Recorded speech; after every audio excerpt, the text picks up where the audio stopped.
joy in life had led me to the grave. I had no hope that you would own a rebel to your will. And if you had not loved me first, I would refuse you still. And hallelujah, all I have is Christ. Hallelujah, Jesus is my life.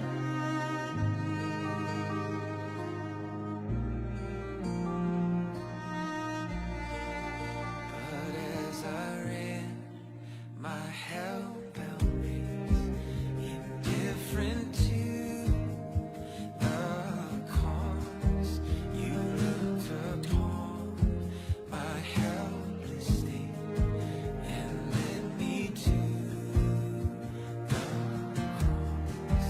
And I beheld God's love displayed. You suffered in my place. You bore the wrath reserved for me. Now all I know is grace. Hallelujah, all I have is Christ. Hallelujah, Jesus is my life.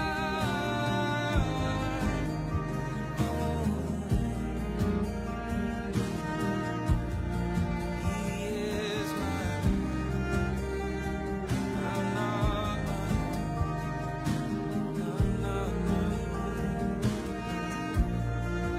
Now, Lord, I would be yours alone and live so all might see the strength to follow your commands could never come from me. Oh, Father, use my ransom life in any way you choose, and let my song forever be my only boast is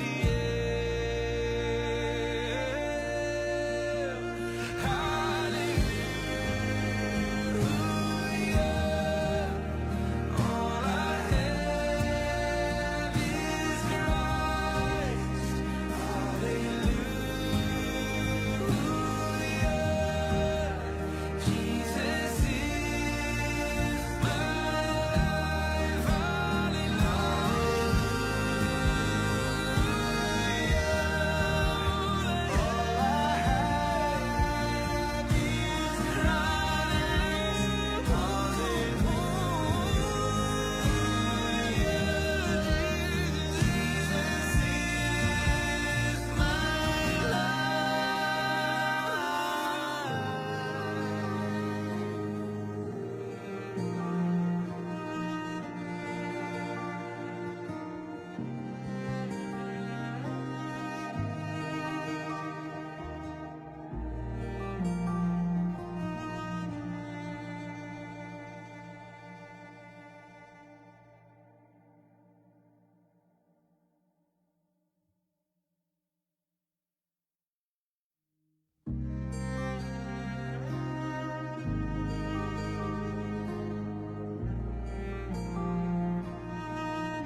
darkest night, yet thought I knew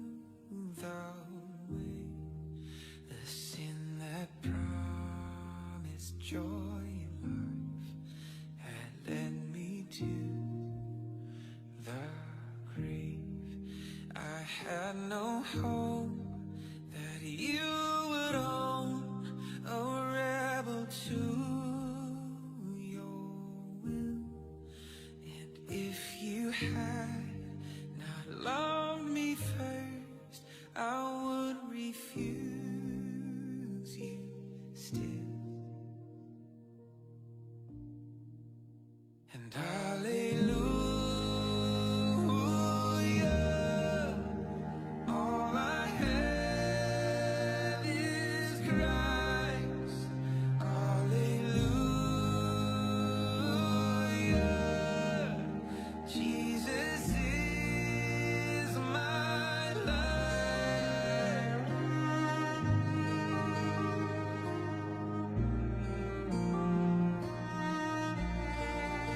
But as I ran my hellbound race, indifferent to the cause, you looked upon my helpless state and led me to the cross.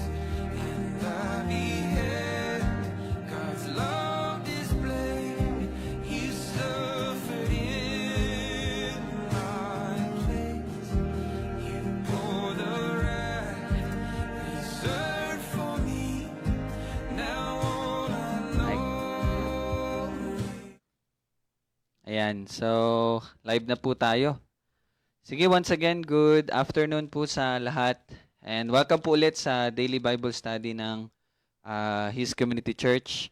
So sa mga nanonood po at manonood nito, ito po yung pagpapatuloy ng pag-aaral sa libro ng Matthew ng John.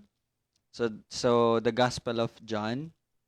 At nasa chapter 4 po tayo. Okay, so I think maganda po na masimulan natin siya sa pagbabasa, no, para maalala po natin yung konteksto ng atin pong pinapag-aralan sa hapong ito. So siguro babasahin natin yung mula po sa verse 29 hanggang sa verse 38 po. So I would like to request someone. Sige, si Tito Bong siguro. Tito Bong, pwede po bang pakibasa yung John chapter 4, 25 hanggang 38 po?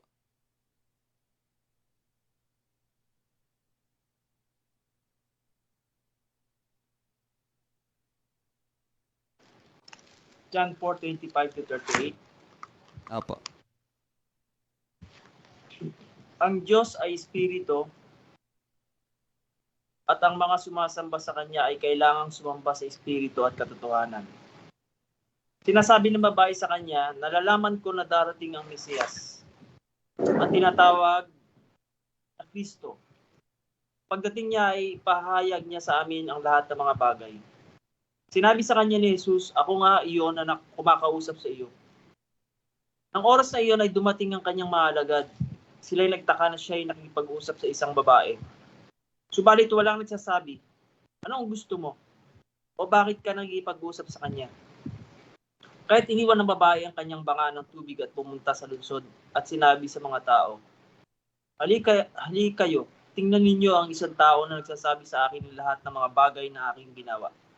Ito na nga kaya ang Kristo? Lumabas sila sa lungsod at pumunta sa kanya. Samantala, hinimok siya ng kanyang mga alagad, Rabi, kumain ka. Subalit sinabi niya sa kanila, ako'y may pagkain na hindi niyo nalalaman. Kaya't sinabi ng mga alagad sa isa't isa, may nagdala kaya sa kanya ng pagkain? Sinabi sa kanila ni Jesus, ang pagkain ko ay ang gawin ng kalooban ng nagsugo sa akin at tapusin ang kanyang gawain. Hindi ba sinasabi ninyo, may 4 na buwan pa at darating ng pag-aani? Ngunit sinasabi ko sa inyo, masdan ninyo ang inyong paligid at inyong tingnan ang mga bukid at mapuputi na upang anihin. Ang umaani ay tumatanggap ng upa at nagtitipon ng bunga para sa buhay na walang hanggan. Upang nagasik at ang umaani ay magkakasamang magalak. Sapagkat dito'y totoo ang kasabihan, isa ang nagasik at iba ang umaani. Kayo'y sinugo ko upang Anihin ang hindi nyo pinagpaguran. Iba ang nagpagod at kayo'y pumasok sa kanyang pinagpaguran. Amen. So maraming salamat po. Tayo po ay magpatuloy sa pananalangin. Panginoon namin, pinupuri ka namin, O Diyos, sa araw-araw na binigay mo ang iyong habag, at iyong awa ay tunay ngang pinapakita mo, O Lord, sa bawat araw na binibigay mo sa bawat isa. O Diyos, ito'y paalala sa amin na ikaw ay pag-ibig at ikaw din ay matuwid. At salamat dahil sa aming pagkakasala, pinakita mo ang iyong biyaya. At tunay nga ng mga niligtas mo ay nasa kautusan mo ang kagalakan. Nasa salita mo, Lord, ang aming ikabubuhay. At salamat, Panginoon, sa pagkakataong ito na sa pag-aaral ay mas makikita namin at mas maunawaan namin na ikaw ang Mesaya, na ikaw ang anak ng Diyos, ikaw ang tagapagligtas. At salamat dahil sa buhay na tubig na siyang bumubukal sa bawat isa na nagbigay ng buhay na walang hanggan. Panginoon, panalangin ko po na ikaw ay patuloy na kumilos sa puso ng mga makakarinig na ito. Naway ang mga patay ay yung buhayin at ang mga buhay ay patuloy mong palakasin. Ito aming panalangin sa pangalan ni Jesus. Amen. Okay, so kung babalikan po natin sa verse 25, magkakaroon lang tayo ng short na review, no? And sinabi po dito sa verse 25, buksan niyo po yung mga Bible ninyo. Sabi ng babae na nalalaman nila na darating ang Messiah. And in verse 26, sabi ng Panginoong Hesus, ako nga iyon na kumakausap sa iyo. And in verse 27, nakita po natin doon na dumating ang kanyang mga alagad na kahapon ay nabigyan natin ng diin na napakaganda po talaga ng pagkilos ng Panginoon. Very timing, natapos ang paghahayag ng Panginoong Hesus na siyang Messiah, and then doon pa lang dumating yung mga alagad, in which nagpapakita sa atin na yung tagpo talagang ito. Kung matatandaan nyo po no, sa verse, sa simula, no, verse 4, kung matatandaan nyo po yung verse 4 ng John chapter 4, napakalinaw po na sinabi dyan, subalit kailangang dumaan ng Panginoon sa Samaria. So, ito, nabasa natin, bakit kailangan? Yun pala ay ang pagliligtas, no, ng babaeng Samaritana na ito. And so, kaya very timing talagang lahat. Makita, sana nakita nyo po yung pagsasaayos ng Panginoon dito sa settings. Pumunta yung mga alagad sa lungsod upang bumili ng pagkain. And so, naiwan ng dalawa, Panginoong Hesus at ang babaeng Samaritana. At yung Samaritana is alas 12 ng tanghali talaga pumupunta doon dahil sa kanyang background na siya ay mga ngalunya. And so, lahat po ay planado, no? And so, makita natin na yun talaga yung itinakda ng Panginoon na mangyari. Kung kaya't sa verse 28, sa verse 27 ba yun? 26, nung inihayag na ng Panginoon na siyang Messiah. So, although nagkaroon tayo ng verse 27, no, na pinapakita yung timing, and then sa verse 28, dito na natin nakita yung pagbabago po ng babae. Dito na natin nakita yung pagiging buhay muli ng babae na iniwan niya po yung kanyang bangan ng tubig, no? So kahapon nabanggit ko po na ito yung pagpapakita na yung dati niyang purpose, bakit siya pumunta ng balon, is para sa kanyang physical na pangangailangan. Pero dito makita nyo na po na naunawaan niya na kung anong ibig sabihin ng buhay na tubig, no? Dito naunawaan niya na. Bakit? Iniwan niya na yung yung bangan ng tubig na lalagyan niya ng tubig. Naunawaan niya na ito ay patungkol sa spiritual na satisfaction, no? And isa po sa nangyari sa kanya is yung bakit niya iniwan. Para sa anong kadahilanan, pwede naman siya magstay doon. Pwede naman siyang magpasalamat sa Panginoong Jesus. Di ba? Pwede naman eh. Pero iniwan niya for the purpose of upang sabihin sa mga tao. No? Ano yung sinabi niya sa mga tao? Verse 29, hali kayo, tingnan ninyo ang isang tao na nagsabi sa akin ng lahat ng mga bagay na aking ginawa. Ito na nga kaya ang Kristo. Now, baka po malito kayo, baka sabihin nyo, yung tanong niya dito is, hindi siya sigurado na ito yung Kristo. No? Tandaan niyo po, yung nangyari po sa verse 39, kung titingnan natin yung verse 39, at marami sa mga Samaritana sa lungsod na iyon ang sumampalataya sa Kanya. Yung Kanya dito ay sa Panginoong Hesus, no? Dahil sa sinabi ng babae. Dahil sa sinabi ng babae. So yung sinabi po ng babae sa verse 29 is, although patanong siya, no, sa translation ng Tagalog, pero kumbaga expression siya na kumbaga ito na yung Kristo, no? Ito yung tagapagligtas.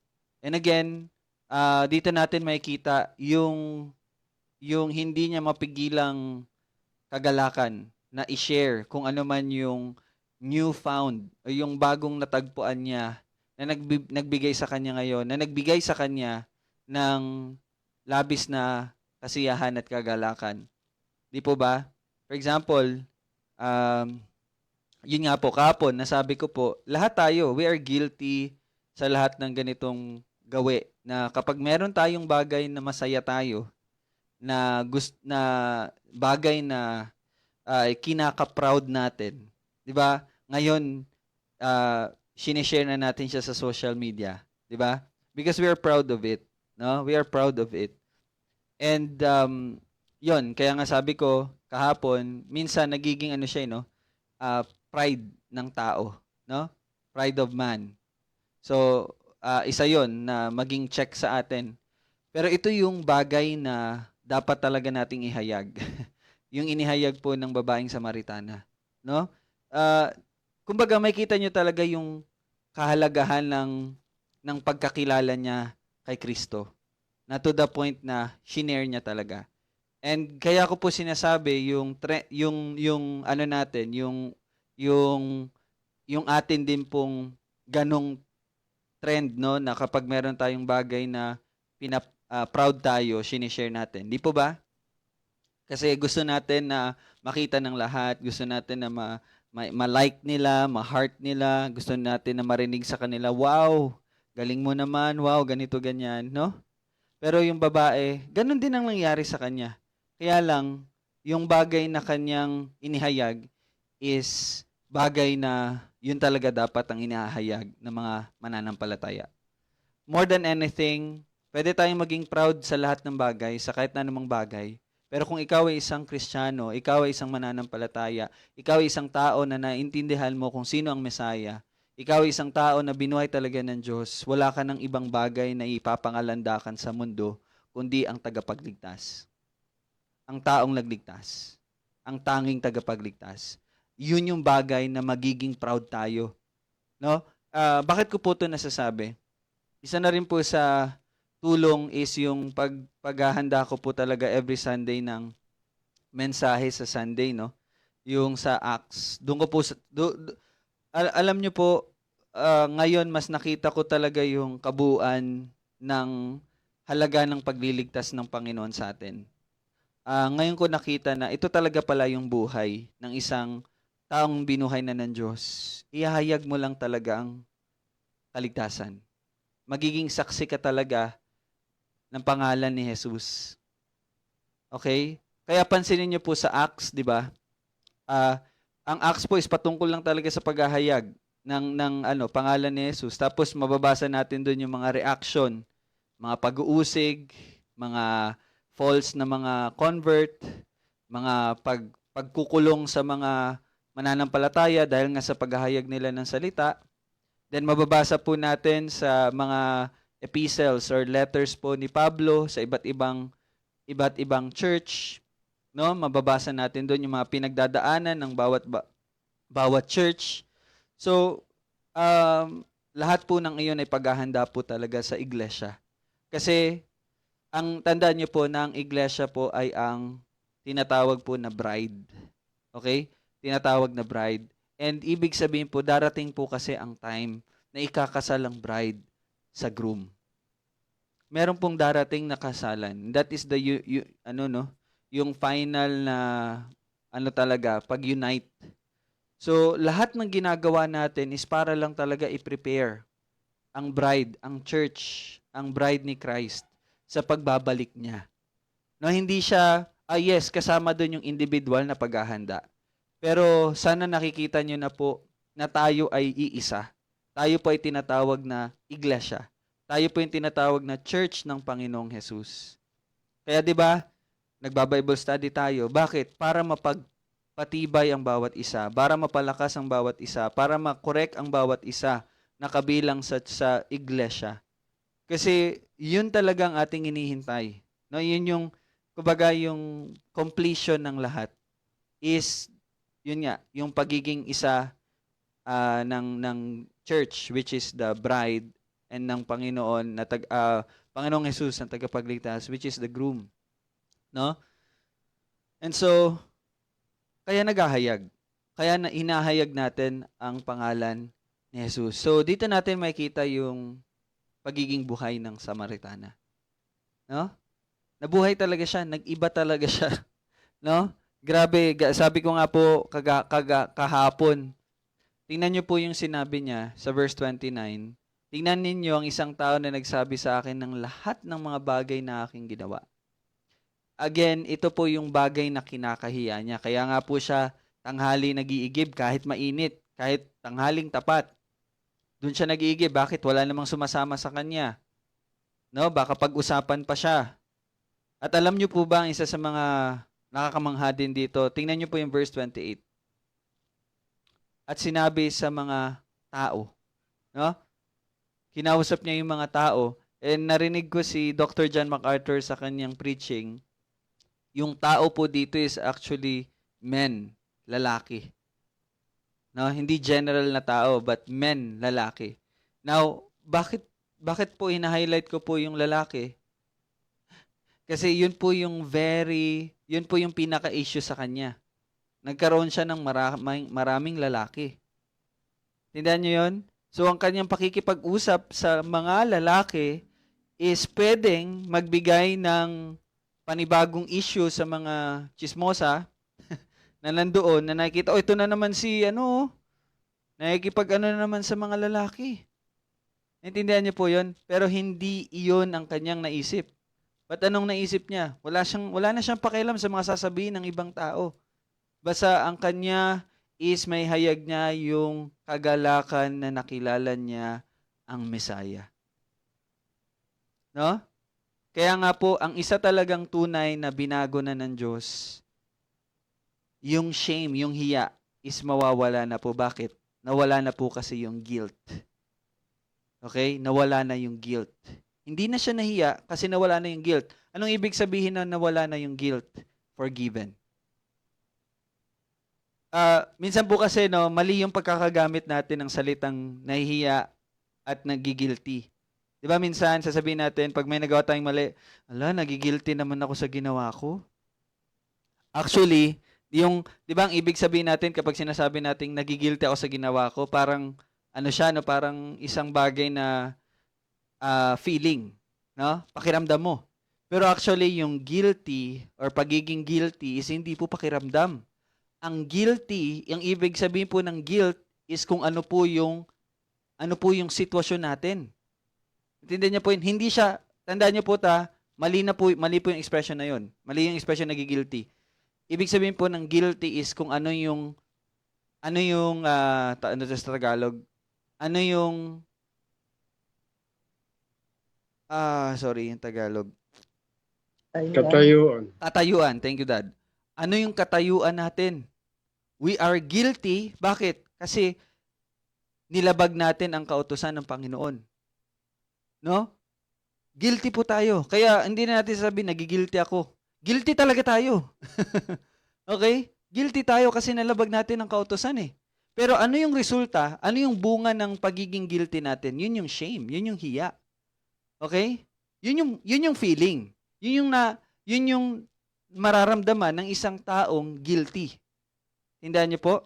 Pero again, bakit po nawala yung hiya ng babae? Bakit nawala yung hiya ng Samaritana? Kasi mawawala lang yung hiya mo kung wala na yung katayuan mo na guilty ka. Okay? At kailan ang isang tao ay hindi na magiging guilty sa harapan ng Diyos? Kapag siya ay inaring ganap na. Ibig sabihin, kapag siya ay na-justified na. At paano ma-justify ang isang tao sa pamagitan ng pananampalataya kay Kristo? Okay? So dito nyo makikita na ang babae ay binuhay ng muli ng Panginoon. Siya ay naligtas. No? At we praise God for that kasi makikita nyo dito yun talaga yung plano ng Panginoon para sa babaeng ito. No? So magpapatuloy tayo sa verse 30. Sabi sa verse 30, by the way, sorry, baka medyo mabilis, no? May tanong po ba kayo sa, yon hanggang verse 29? Or baka may dadagdag po kayo sa nabasa nyo po or napag-aralan nyo po? Siguro yung application natin dito mga kapatid is, yun nga po, yung ang isa talagang binuhay, magiging saksi talaga yan ng Diyos. Magiging saksi talaga yan ng Panginoong Jesus. No? Hindi ka talaga mahihiya sa ebanghelyo. Okay? Kung babasahin niyo po ang New Testament, basahin niyo po New Testament, lahat po ng nakakilala na kay Jesus. Yung pag sinabi ko pong nakakilala, yung binuhay na po kasi maraming nakakilala kay Jesus pero hindi po buhay, okay? Yung sinasabi ko pong nakakilala is yung mga regenerate, na buhay na. Lahat po talaga sila naghahayag ng salita. Hinahayag nila ang pangalan ni Jesus. Okay? So kayo po na uma-attend ng Bible study na ito, masasabi ko po sa inyo, hindi ko po kayo china-challenge na mag-share ng gospel. Pero may ihahayag ko po sa inyo na ang isang bunga ng pagliligtas ng Panginoon sa isang taong niligtas niya ay ang pagiging saksi sa pangalan ni Jesus. That's one fruit. Isang prutas po talaga 'yan. No? Hindi talaga maaari at hindi mangyayari ng isang tao na binuhay ng Diyos ay hindi magiging liwanag, hindi magiging asin sa mundong ito. But lahat po ng niligtas ng Diyos ay magiging saksi ng Panginoong Jesus. Bunga po yan. So again, ulitin ko po, hindi ko kayo china-challenge, hindi ko po kayo in-urge na ihayag ang pangalan ni Jesus. Hindi po. Pero ini-inform ko po kayo na mga kasali sa Bible study na ito na ang bawat tunay na nabuhay muli at niligtas ng Panginoon ay maghahayag at magiging saksi sa pangalan ni Jesus. So ang mga binuhay na nakakarinig nito, ang lahat ng mga binuhay ay magkakaroon ng puso, no? Magkakaroon ng puso, kagalakan, kasabikan na ihayag ang pangalan ni Jesus.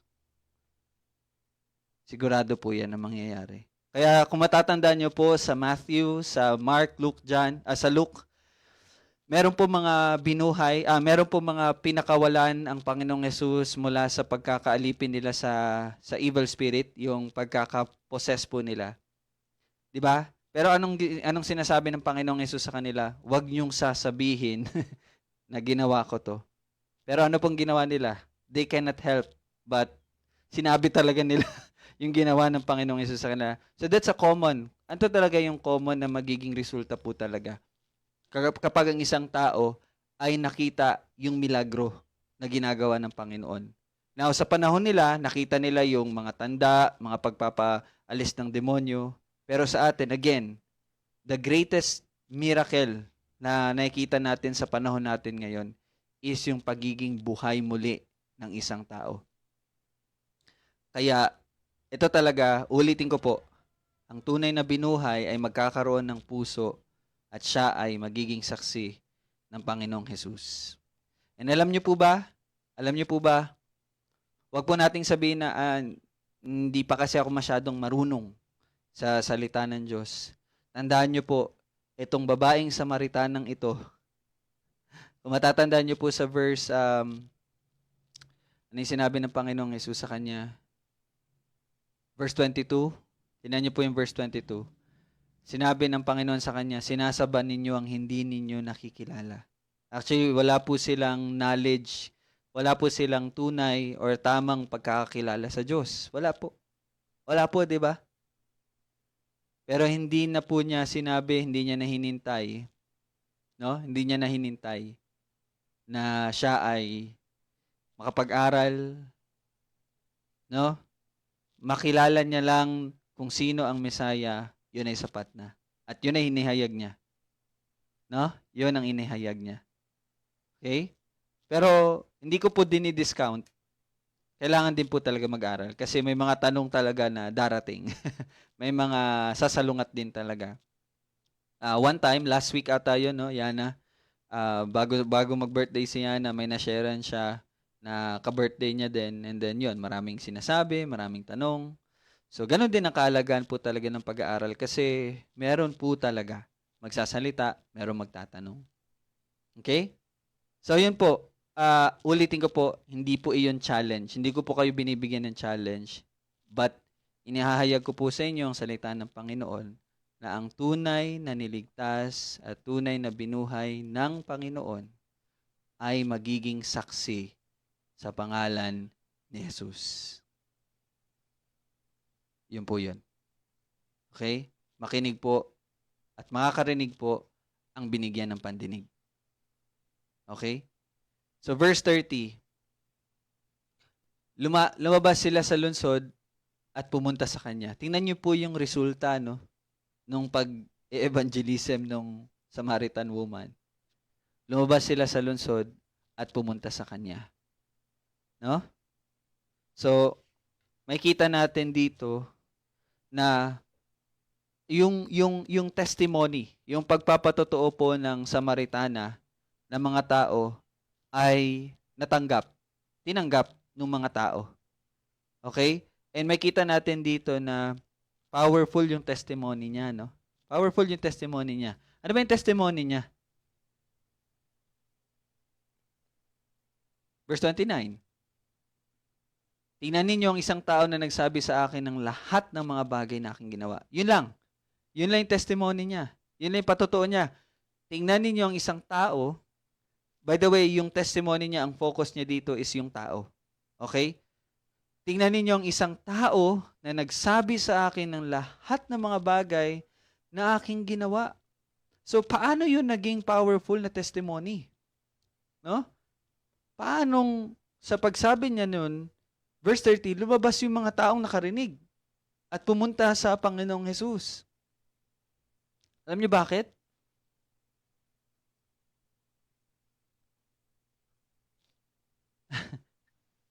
Sige po.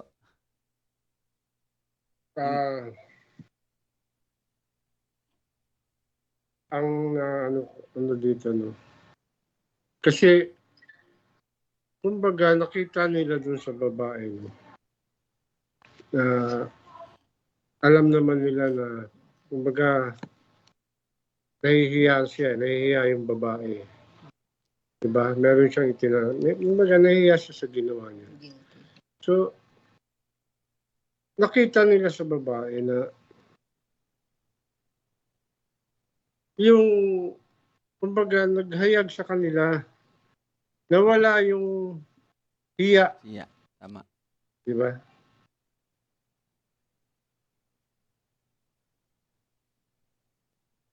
Yun.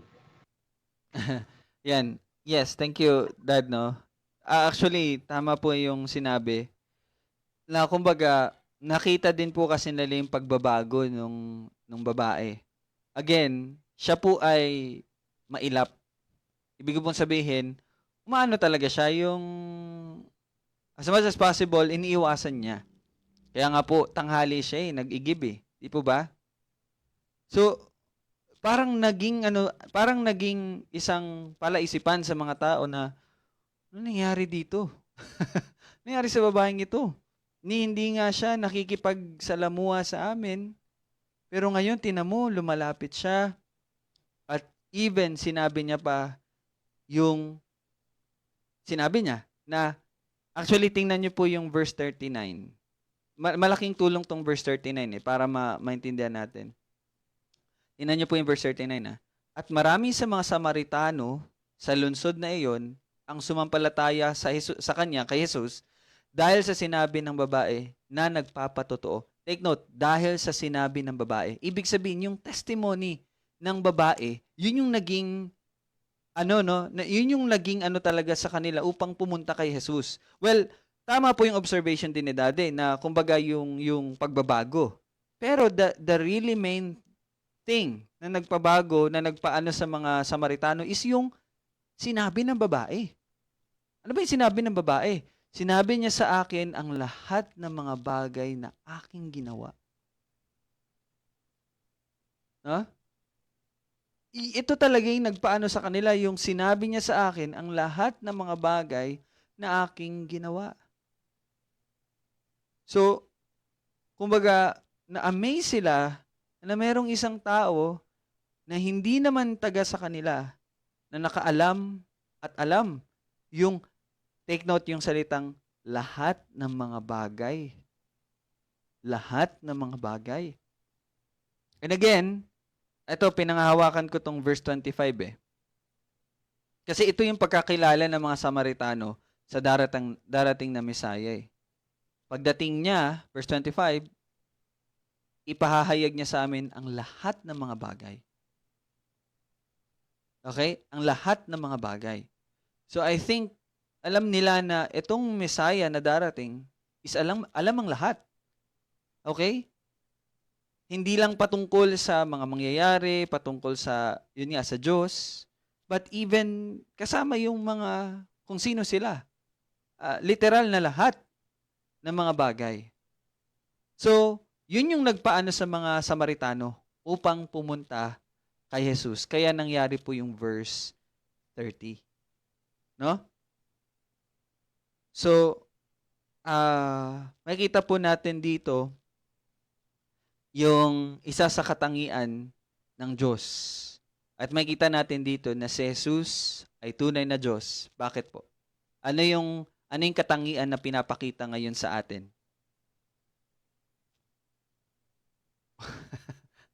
Ano Bal? Omniscient or all-knowing. Yes.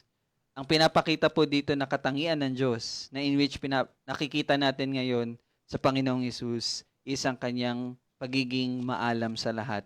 Yung katangian niya na tinatawag natin na omniscient. All-knowing. Okay? So again, ito ay isang pangyayari siya.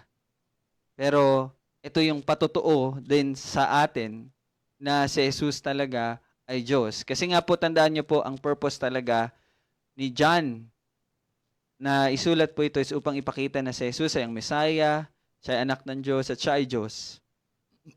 Ito, makita natin ngayon na siya talaga ay Diyos dahil alam niya ang lahat. You see? Okay? And yun yung dahilan bakit lumabas ang mga tao, ang mga Samaritano sa lungsod. Dahil alam niya ang lahat. Okay? Alam niya ang lahat. You see? And ito'y bagay na malaki po talaga yung comfort na ibibigay sa mga mananampalataya. No? Kasi alam natin na alam ng Panginoon ang lahat. So what does it mean? No? Sa lahat ng mga nangyayari sa atin, alam niya 'yon. Kung meron man siyang pinapahintulutan na mangyari, it's part of His plan at alam niya 'yon, no? Hindi 'yon makakawala sa kanya. Lahat ay alam niya po. So sana maging comfort po sa bawat mananampalataya. Lalong-lalo na kung ang isang tao, ang isang mananampalataya dumadaan sa pagsubok. So related po actually siya sa message sa Sunday. So kanina lang, by the grace of God, natapos ko na po yung paghahanda sa word para sa Sunday. So magfo-focus naman ako para sa Sunday school, no? Kasi medyo maano nga to yung topic sa Sunday school natin ngayon, yung sovereignty of God, no? Yung kung ang lahat ay nagmula sa Panginoon, so ang evil ba ay nagmula din sa Panginoon? So yung topic na yun, ano talaga yun, challenging din talaga sa akin paano yun ituturo po sa inyo. So sa mga kapatid ko po diyan, sa mga nagpi-pray po para sa akin, iisalin niyo po ito na prayer, no? Yung paghahanda po para sa Sunday School. So dahil nabanggit ko na po yung Sunday School, 'di ba last week nag-meeting po tayo, tapos magla-lunch together sana. Pero I think I decided na wag muna. Balik na lang po muna tayo sa old natin na schedule na 9 Sunday School and 10 Lord's Day service. So next time na po tayo magkakaroon ng lunch together kapag na formally na ilatag na po natin yung mga members po ng HCC. Kasi doon makakapag-demand na talaga din po tayo. No, ibig ko po sabihin, pasensya na po sa mga words ko ngayon. Baka na ano nyo na anong pinagsasabi nito. Kasi nga po inaayos talaga din. Inaayos din talaga. So church membership is very important. So kung mapapansin nyo po, yung mga words ko din po ngayon medyo nag-iiba na. Hindi ko na po kayo, sali na kayo. Hindi na po ganon. Kumbaga, ano na lang talaga ako. Kumbaga, kung sino man ang may gusto. So, it's part of trusting God na kung sino talaga yung mga binigyan ng Diyos ng puso is sila talaga ilalapit. So, pero darating yung time na magkakaroon talaga ng church membership. So, kapag meron ng official members, so doon na po ako magde-demand. Tara, BS na tayo. Parang gano'n na po. Pero ngayon, hindi pa man formal, although natutuwa po ako na nandito kayo. Pero again, hindi pa siya formal. Magkakaroon tayo ng covenant, yung covenant na tinatawag na inaano mo talaga yung sarili mo na you will be part of the church, kumbaga. So, ayun, yung mga words ko po ngayon, under construction pa po kasi ako. Inaaral ko pa po talaga. So, sa mga nagpi-pray po sa akin, patuloy niyo po akong pag-pray. Wisdom talaga sa pag-ano. And excited ako sa 15 kasi sana, by God's grace, makausap ko si Pastor Noel Espino. And sana makakonect ako sa kanila. And inahanda ko na rin sarili ko. I think kailangan ko po talaga ding pumasok sa seminaryo. So, kailangan ko talaga yon para sa ikabubuti ng church. Kasi hindi ako makakapagturo talaga kung hindi ako magle-level up when it comes to my study. So, seminary is really important, needed. Nakikita ko po yun kagabi habang nakahiga ako. Pinagbubulay-bulayan ko po yun and then na-realize ko na kailangan ko talaga. Kailangan ko ng tulong. Kailangan ko talaga ng tulong. Kailangan din talagang connect din. Kasi isa lang ang church eh. Kailangan ko talaga connect doon sa mga kapatid. So, part of it is pag-aaral ng seminary. So, ayun, challenge siya sa ngayon pa lang. Kasi, ewan ko, baka hindi ako makapagtrabaho kasi kailangan ko mag-focus sa pag-aaral. Pero titignan. So, yun, excited ako sa 15, sa Monday. Challenge talaga siya, no? May mga bagay na i-give up, may bagay talaga na kailangan i-surrender. So, yun po. Pero please pray for me po. It is for the Church of God para sa ikabubuti talaga ikalalago ng Iglesia ng Panginoon sa mga mananampalataya. So, yun lang po. Dito tayo mag-end, no? Mag-evangelism po kami pagkatapos nito. So, yun po. Thank you. Pray muna tayo. Let's pray. Panginoon, pinupuri ka namin. Ikaw na nag-iisang tunay na Diyos sa pagpapakita mo ng pagliligtas mo, Lord, hindi lang sa babaeng Samaritana, but mababasa namin sa pagpapatuloy sa John chapter 4, yung pagliligtas mo rin, Panginoon, sa mga Samaritano. Indeed, Lord, sa panahong ito, ang mga Hudyo ay iniisip na sa kanila lang at sila lang maliligtas. Pero dito pa lang as early as the early ministry ng iyong tanging anak, pinakita mo, Lord, na kabilang sila. At hindi lang ngayon, as your plan of redemption um, sa pagpapatuloy ng plan of redemption mo, pinakita mo po sa amin, Panginoon, na pati ang mga hentil at kami na mga hentil ay kasama sa pagliligtas mo. Tunay na ikaw ay karapat-dapat na purihin sa lahat. Patuloy mo pong ingatan at palaguin sa pagkilala sa iyo, sa pagkaunawa ng iyong pag-ibig, ang iyong mga iniligtas, Panginoon. At Lord, salamat dahil ito ay sinabi mo, ito ay pangako mo ng bawat niligtas ay tunay na maliligtas.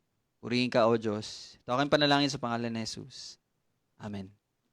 Thank you po. So, bukas meron pong Bible study. Bye-bye. God bless. Thank you.